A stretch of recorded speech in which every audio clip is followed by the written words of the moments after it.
coming up that are going to be for tools for capturing learning and making. So they'll each get about 12 minutes for their presentations, and then you guys will get about 3 minutes to ask them questions. All right, you can go ahead and get started. All right. For me. So my name is Deb. This is loud. And I'm a postdoc at University of Pennsylvania, and I'm presenting a paper on behalf of my colleagues, Deborah Fields and Yasmin Kafai, who's right there, called Student Maker Portfolios, Promoting Computational Communication and Reflection in Crafting E-Textiles. So our work kind of stands in the nexus of two areas: computational thinking, which I'm sure a lot of you are familiar with, but it's ways of approaching problems that in ways that can be solved through computational means, and also maker education, which focuses really on personalized projects, including animations or robotics or e-textiles. So in terms of assessing these two areas, there have been a lot of people, especially people at this conference, people who have presented yesterday and today, have talked about the many different kinds of assessments people have pushed forth for these two areas, but these can generally, I think, be organized into categories such as activities, like a hands-on performance task. But today I'm here to talk about reports on experience, which might include things like structured interviews, post-project reflections, and portfolios, which is what I will be talking about. So portfolios are nothing new to K through 12. I'm sure you know all about them. They're traditionally in the fields of art and writing, but more recently they've been seen within STEM fields like math and chemistry. And lots of scholars have described the benefits of these portfolio assessments to include things, the fact that you can situate in everyday context. It's not like a test that's isolated.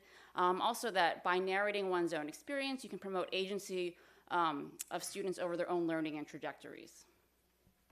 So for this reason, that's why we're interested in using portfolios to assess what people are learning while they're engaging with e-textiles, because it not only allows them to sort of say, this is what I made, but this is what I did along the way. So the research questions that I want to ask that are put forth in this paper, and we have a bunch of other research papers that are focused on this portfolios as well, but for this particular paper, it's first, how well do students communicate about computation and making through text and visuals? And secondly, what portfolio design features support students' abilities to report on their projects and processes? Okay. So the context in which we sort of answer this in this paper, and I said like some other papers from before, is our collaboration with the Exploring Computer Science Initiative. And for those of you who haven't heard of it, it's a really great year-long initiative designed to bring people, specifically underrepresented groups, into computer science. That is our website right there. We developed an 8-week e-textiles unit for them, and this includes 4 different projects of increasing difficulty, which is not only the activities, but the assessments and rubrics, et cetera. So we piloted this unit over the course of 3 years, moving from 2 to 4 to 10 classrooms, so now 237 students. But we only had a portfolio in years 2 and 3. So with regard to portfolios, we asked students to sort of talk about 3 aspects. Part 1 was their project descriptions, like what actually their projects looked like what the interactions were programmed that they were. In part 2, we asked them to describe their process. So this is not only what their projects were, but what they had to do in order to get that done, whether they encountered problems, whether they made revisions. And then in part 3, we asked them to reflect on what they actually learned by making this project and throughout the entire e-textiles unit. So as you can see from the pictures, there's both text and visuals. They were mostly done through PowerPoint or Google Slides, although there were some web pages and some Word documents. But generally, these are what they looked like. We also we also distributed a rubric evaluation to teachers who were teaching the course so that they could help us evaluate what students were actually doing in these portfolios in terms of communicating their projects. So it was out of 100 points, and it focused on those 3 areas that I mentioned before, which are project, process, and reflections. But we also asked them to sort of distinguish between text and visuals. So 60% of the rubric is focused on sort of the quality of their textual descriptions, how complete those descriptions were, what we could figure out about what they knew based on that. And then 40% was on the visuals, like if they used appropriate visuals to support their arguments, like did they annotate these, et cetera. So with regard to our second research question, which is about portfolio design, and probably of more interest to people who are educators, we actually had 2 iterations of the portfolio in 2007 and in 2008. So in 2007, we generally had a portfolio that gave students more freedom. So that was like, we asked the students, we told them they had the option to write about whatever they wanted in their process. We suggested forms of visual media they could use, like diagrams, pictures, code, but they had options. But our analysis of 2017 showed us that that actually was not so great in scaffolding their communication abilities. So instead, in 2018, we actually delimited it. So we provided more restrictions so students could be supported in trying to actually say what they wanted to say. So instead of writing about their entire process, they were asked to write about only 2 process moments, like 2 problems they solved or 2 changes they made. And then we also required particular kinds of visual media for things that they were talking about. So if they were going to talk about a code revision, we asked them, please use code excerpts to help explain that. And we also notably provided exemplars of what that might look like, so that they didn't just have to stab in the dark at it, but they had a sense of, oh, this is maybe what this could look like for me. So with regard to our findings, we generally found that students had an easier time communicating in text versus visual communication, which is not surprising. I'm sure that you guys in the audience are probably, a lot of you have a lot easier time writing about your ideas and your feelings than sort of coming up with a visual. Like this morning we had that great presentation about all those amazing visuals, but I doubt that many of us in the audience were capable of making such amazing, amazing visualizations, and that's because we might not have those skills. So that was something that was more difficult, as you can see in these 2 different scores. Students scored 80.5% of the points in text versus 68.7% of the visuals. Another finding is that students had an easier time communicating in more concrete areas. So in that top row, it says project. Project descriptions are the most concrete. It's like, what does it look like? How many lights do you have? What did you program in it? And as you can see, those scores are higher than, say, reflections, which is a lot more abstract, when you're talking about, what did you learn? And then students talked about, learning to be more patient or learning greater planning skills. Additionally, it's also hard to do visuals for some abstract, concepts like that. What kind of picture would you actually put to show that you became more patient over time? That's kind of difficult. So those were about the overall portfolios in year 3. With regard to portfolio, like I said before, those design specifications, we saw that providing more restrictive limitations for what students could write about in year 3 in 2018 made it such that they moved from more generic to more specific descriptions. So in 2017, this is Eric's portfolio, and so this is what Eric had to say about his changes in his code. The code you see in my project is not the final version. In fact, I had to redo my code up to 4 times from scratch in order to figure out the problem. And then he says nothing more about his code changes in the rest of his portfolio. He goes on to talk about its aesthetics and circuitry. But in 2018, where we asked them to only talk about 2 moments, you can see Seba on the right. She's a lot more specific about what those changes were. So she said, for my revision, it had to do with my coding. I had to change the boundaries of each light pattern, which made it easier to reach the 4th one. So here she's talking about the fact that we had a sensor that triggered different light patterns. And then she goes on to talk about the numbers of that. So I had to alter it from the start from 990, and I changed all my numbers around. She switched them to lower parts. So here she's literally talking about the same thing as Eric, but you actually know what comprised her redoing her code from scratch.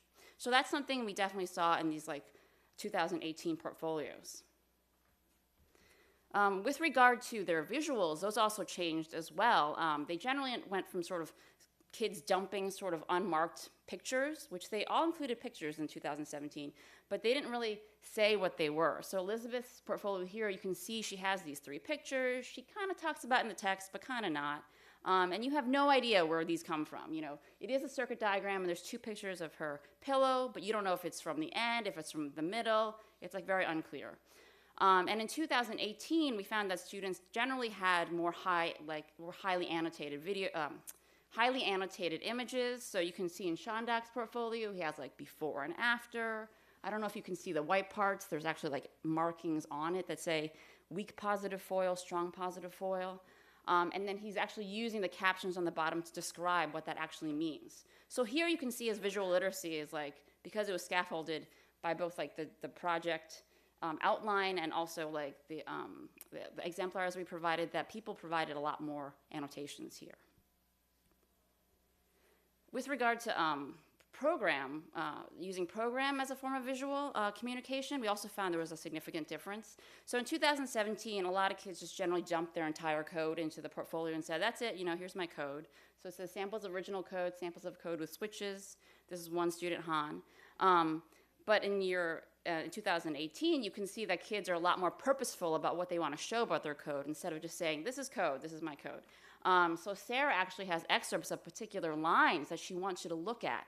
So this says introducing revision 2, and then introducing the fix. So you can see the pointers that she's putting to help you understand what those changes she made were. And this was like sort of seen within a number of different portfolios in this third year. So overall, we're really happy with the results of like what happened in all these 257 portfolios. Not only were we able to sort of see what kinds of practices students engaged with because of this improved visual and textual communication, but we also realized it became a platform where they could practice computational communication. Now, we might define that as the ability to understand and communicate computational thought processes, procedures, and results to others. So one interesting thing about communication is you might think of it as like a sideline to computational thinking, but there's a lot of people within the field who talk about how communication is just as important as practices such as debugging and remixing in order to participate within the larger CS community. Another thing that sort of we realized is like articulation of ideas through the portfolio or visualization of ideas can actually help children to sort of concretize things that are abstract in their mind, by explaining through a diagram or text. I think we know from the existing literature that that's really helpful in getting people to understand abstract things. So it's not only an assessment tool, but it can be a learning tool as well, these portfolios.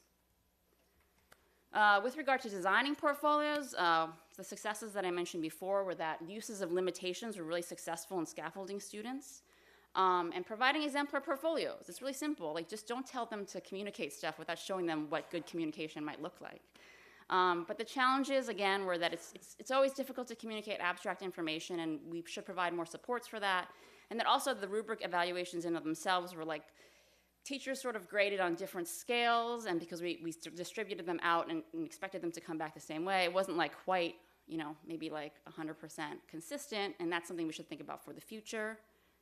And then also with regard to future directions, we have thought about these things, like considering the affordances of text versus visuals. So the fact that text is sometimes good, better communicating certain ideas than visuals on the other hand, and getting kids to really think, maybe it's better to talk about what I've learned and show what my project looks like. Also to consider audience and circulation, which is really important in portfolio designs. People have talked about shared portfolios. That's not something that we did, but something that we would like to do for the future. We'd also love to research more on the role of teachers. We know that's very important. And to start connecting to students' real-world digital practices, because we're adults and we think that we can communicate really well online and like emails and such, but they have grown up Instagramming and showing their friends everything they've ever done. So instead of saying like, you should conform to our standards, maybe we should conform to their standards and learn more from how they communicate. So I'm done. I just want to let you know that we have this curriculum. It's an 8-week E-textiles curriculum. It has a portfolio assessment in there as well as the rubric and all the activities. You can download it for free. So please take a picture so you can do it. We would love people to try this out. Again, it's for a high school classroom. And so I am done. So please ask me questions. Actually, I'm going to leave this slide.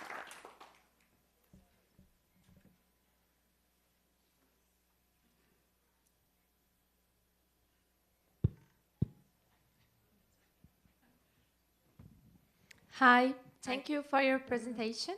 I found it very inspiring.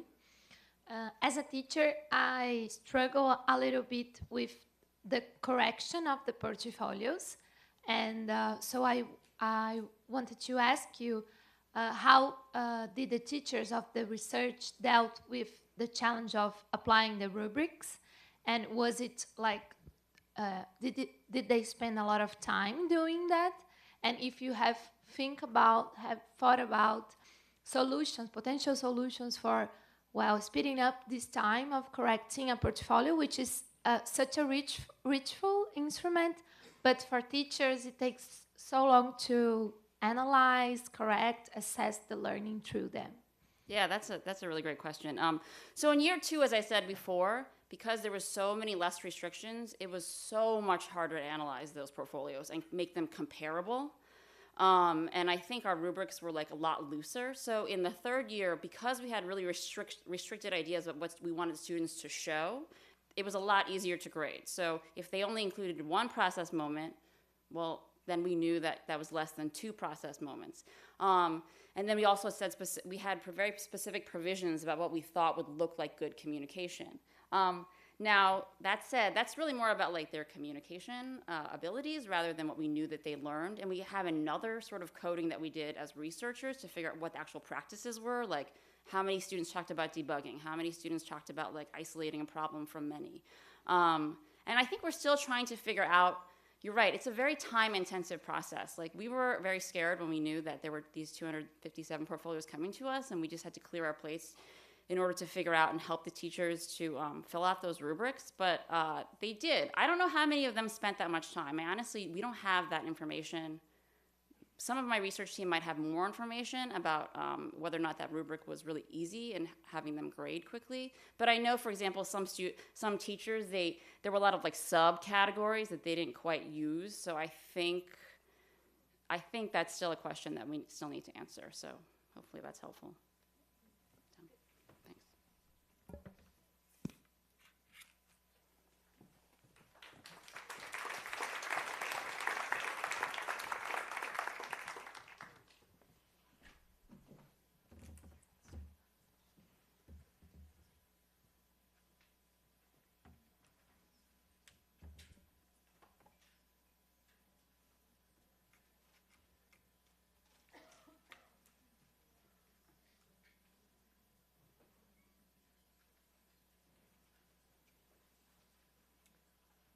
Okay, hi. Hi, everybody. I'm Yoav Bergner, and I'm here to talk about this question: what are the learning and assessment objectives in educational makerspaces and Fab Labs? I'm going to only tell you the answer to that question at the very end, and then you'll have to stick around and talk about it. But first, I'm going to talk about bodybuilding. So what does bodybuilding have to do with the learning and assessment objectives in Makerspaces and Fab Labs? Well, Arnold Schwarzenegger here is a self-directed learner, hands-on activities, and he has the ability to document his growth in a couple of different ways. First of all, as he practices, he can lift heavier and heavier weights. And the other thing is that as he practices, his muscles get bigger and bigger. So there's actually 2 different ways in which he has outcomes. And if you follow these things, which I don't, you can compete in weightlifting, which is about lifting heavier weights, or you can compete in bodybuilding, which is about having bigger and defined muscles. Unfortunately, assessing growth in makerspaces and Fab Labs isn't as simple as that. The outcomes that people think are valuable are really varied. So there's more than 2 dimensions, and they're not simply things that we can see on the surface of the students. So we have to think really hard about what it is that we're looking for in order to then go to the process of refining methods for looking for it. So I want you to walk with me through some imagined dialogues about educational design in school so I can share with you my perspective about why this is important. So Judea Pearl has this book that came out about causality. Pearl, if you don't know him, he's like the guru of causality. And I want you to ask yourself, if you're involved in educational makerspaces, why are we doing this thing, whatever it is that we're doing? And probably somewhere is, well, it's important, that's why we're doing it. And that could be the end of the story, but that's usually not in schools the end of the story. Probably, so the causality direction here is, of course, it's important, therefore we're doing it. That's why we're doing it. Now, in school, the story gets a little bit layered. So sometimes, hopefully this resonates. Why are we doing this? Well, it's in the syllabus. Okay, why is it on the syllabus? Must be important. That seems straightforward. And maybe you can add another layer. Why are we doing this? It's on the syllabus. Why is it on the syllabus? Well, it's on the state tests at the end of the year. Why is it on the state tests? It must be important. I want to draw your attention to the possibility that this last causality arrow isn't as clear-cut. So if we focus on this question, it's on the state test, Is it on the state test because it's important, or is it important because it's on the state test? And if we substitute state test with just measurement, we measure it because it's important, or is it important because we measure it? And I think if we're honest, the answer is it's both. So Joseph Stiglitz, the economist, said regarding economic policy, what you measure affects what you do. It affects what you value. And so if we want to continue to value things, we want to continue to think about measuring them. It's kind of a cyclical process. Now let's apply the cyclical process to something that brings us back to Makerspaces and Fab Labs. And I want to kind of suggest this idea of a progressive model for assessment. So hopefully you're all familiar with John Dewey. If you're not American, maybe you're not familiar with the American philosopher of education. But Dewey, if anyone gets prior art credit for recognizing children as makers, it would be Dewey, who in 1898 already acknowledged that things that children particularly like to do are make things. And if you look at the cover of this book, it's about school. And in school, the students are weaving and drawing and making things. They also like to communicate about the things that they make. So progressivism in Dewey's time meant many different things. Progressivism today means more or less this, and I'll take the time to read this quote to you. Today it means basing instruction on the needs, interests, and developmental stage of the child. It means teaching students the skills they need in order to learn any subject instead of focusing on transmitting a particular subject. It means promoting discovery and self-directed learning by the student through active engagement. It means having students work on projects that express student purposes and that integrate the disciplines around socially relevant themes. And it means promoting values of community, cooperation, tolerance, justice, and democratic equality. I'm not a betting man, but I would wager that most of the people in this room feel some resonance with this perspective on the educational values. But school doesn't necessarily feel designed around these values. And that idea is encapsulated by a quote from the historian of education, Ellen Lagaman, who said, "You can't understand the history of education in the United States in the 20th century unless you recognize that Edward Thorndike won and John Dewey lost." And this is particularly poignant standing where I am right now, because to my right is the Thorndike building, and somewhere to my left is a bust of John Dewey, which you may have passed at some point on your way to lunch. And Dewey, of course, we said, known for advocating educative experiences and intellectual freedom, whereas Thorndike was advocating scientific psychology and social efficiency and developing more rigorous methods for measuring things like measuring math abilities. And so if Ellen Lagaman is saying that Thorndike won, it means that this approach to measurement became integrated in the design of schools, and then that became what gets valued in education. Now, today we may see cognitive dissonance among educators who feel these top-down pressures from external tests. And in particular, in our own community, a dismissive stance towards assessment of student learning in the maker movement. At least that has been true for several years. But it appears to be changing. And just a few examples of some recent papers that have taken specific specific cases to assess, and the talk we just heard from Deb Louis was another example that can be added to this list about computational thinking. These other examples about crafting or media citizenship dispositions or technological literacy are specific examples. But in Dewey's spirit, we would want to embrace a more holistic approach. And there have also been some recent holistic frameworks. So let's take a look at a few of them and then try to understand where they come from and then why we should adopt them, or how do we decide what is a meaningful framework. So here's one example. Agency by Design did their field research and decided that empowerment, that self-efficacy was the key aspect of educational makerspaces and Fab Labs, and so they operationalized empowerment in sensitivity to design, and sensitivity to design in terms of looking closely, exploring complexity, and finding opportunity, and each of these categories then has subcategories. So these are practices that Agency by Design thinks comprise a holistic framework. Another framework from Wardrop and Brahms, which is mostly focused on museum activities, includes these practices: inquire, tinker, seek and share resources, hack and repurpose, express intention, develop fluency, simplify to complexify. Another recent addition from MIT's Playful Learning Lab, Beyond Rubrics, mentions a mixture of practices and constructs: agency, design process, social scaffolding, productive risk-taking, troubleshooting, bridging knowledge, content knowledge. Okay? I mean, this all sounds plausible, and so does Maltese's Make Eval, agency, STEM practices, creativity, STEM interest, and identity, critical thinking. So the question is now, well, who decides what the frameworks are and what the learning objectives and assessment objectives are in Fab Labs and Makerspaces? So a couple of years ago, 2 Fab Labs ago, but it was in October of 2000, FabLearns ago, we ran a workshop called Finding Evidence of Learning Assessment in Fab Labs and Makerspaces. And there was sufficient interest that we actually ran 2 sessions with 60 participants.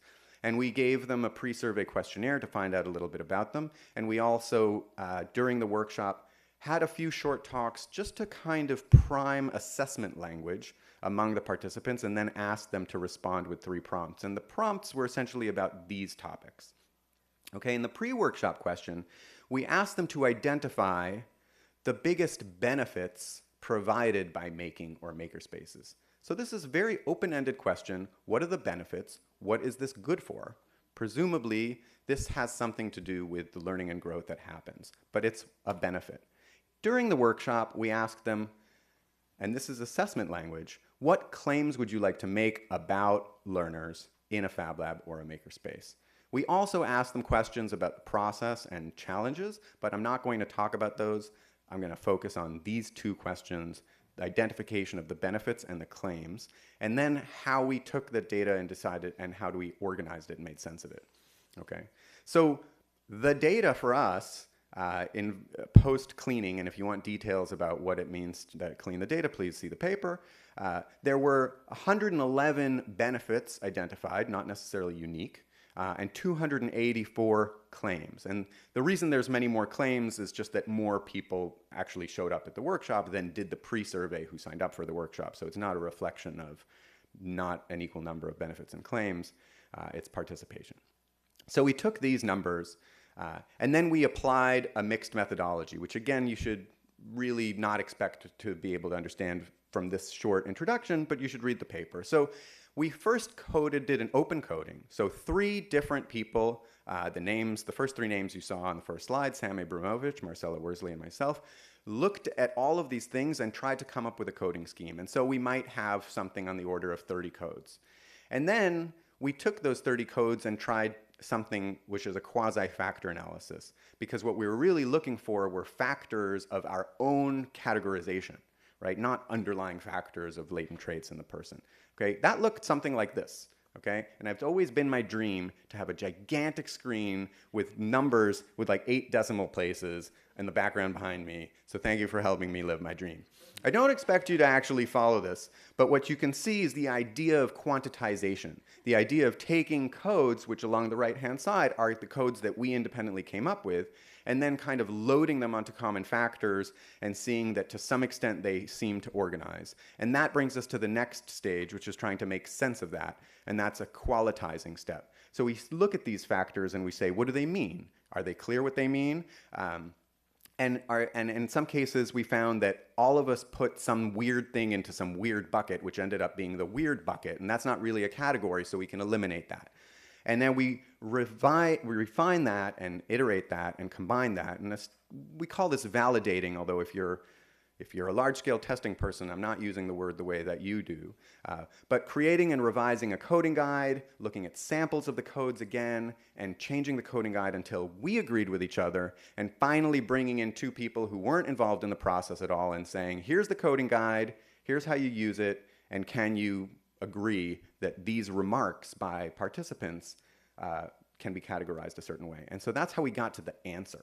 So this is the answer that you've been waiting for. And it's a lot of information, which hopefully will take us into the question period. But to remind you, the first question was, what are the benefits provided by making or makerspaces? And the second question is, what claims would you like to make about learners in these spaces? And to some extent, you would expect there to be a lot of overlap, because if something has a benefit, if it makes you stronger, then you should be able to claim that the students got stronger. And you can see that that happens even though the language changed a little bit.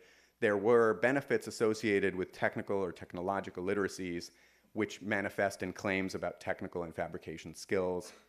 There were teamwork and skill acquisition related benefits that manifested in claims about collaboration and communication skills, and a whole bucket, which is a great conversation for another time, about emotional resilience. Some things are trickier and they kind of bifurcate as you go from one framework to the other, and some things don't appear at all. So on the claim side at the bottom, sometimes respondents said things like growth or transfer, or very general claims, and we kept those general claims because we didn't think they were not meaningful, but we couldn't quite put another name on them. So we didn't expect the benefit to necessarily map to that. But some of the benefits fell into buckets like hands-on learning and breaching the classroom walls, right? The real-world authentic experiences.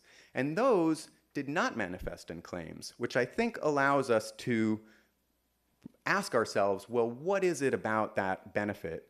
That is it a benefit in and of itself, like inclusivity, which we don't have to measure to know that we've achieved it? Or is hands-on learning a means to some end, and we need to think more critically about that end? So I'm going to leave this up and end my talk so there's time for questions. Thank you very much.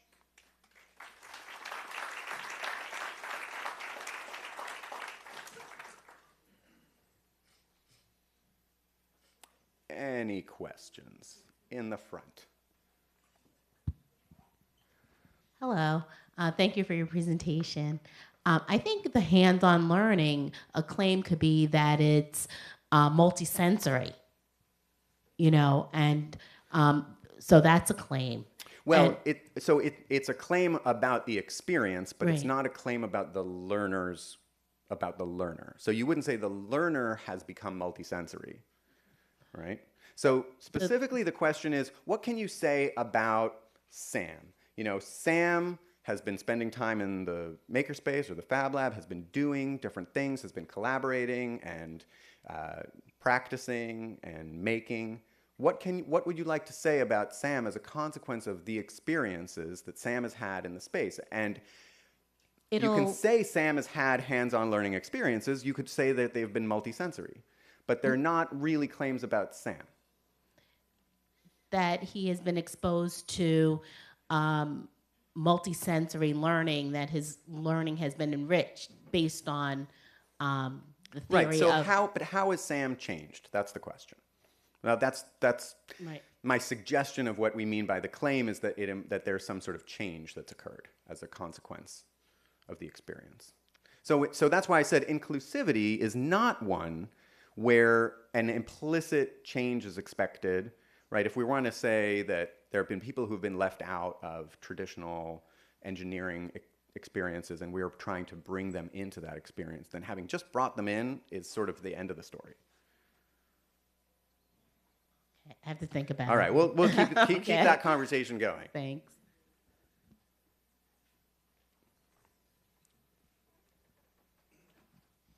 I love this research.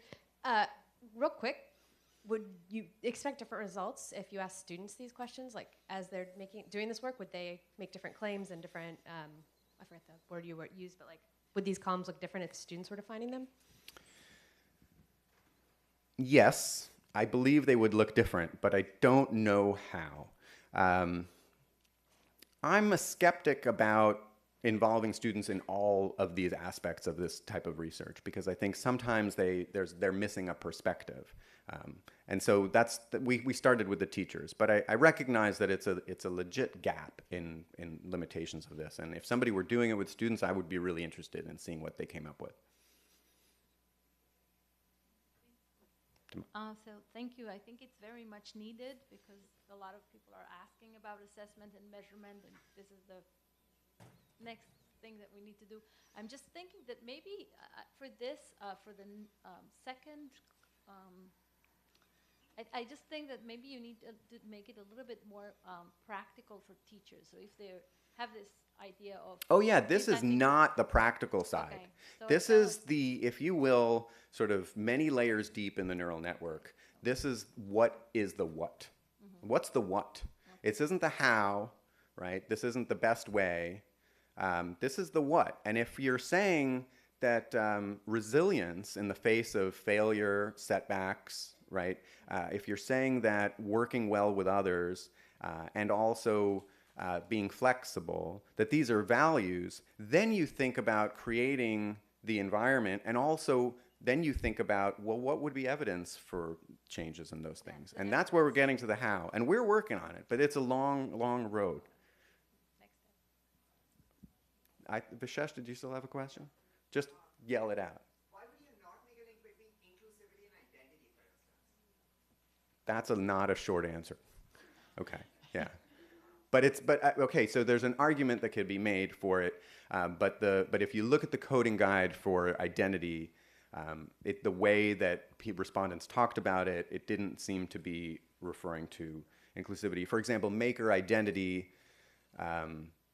was sort of a transformative process of the student experience, which can be related to inclusivity, but is also independent of inclusivity, right? We could have a homogeneous population in which there is an identity as a maker or not. All right. I think that's all we have time for. You can follow up with Yoav after. Yes. Thank you again. Thanks.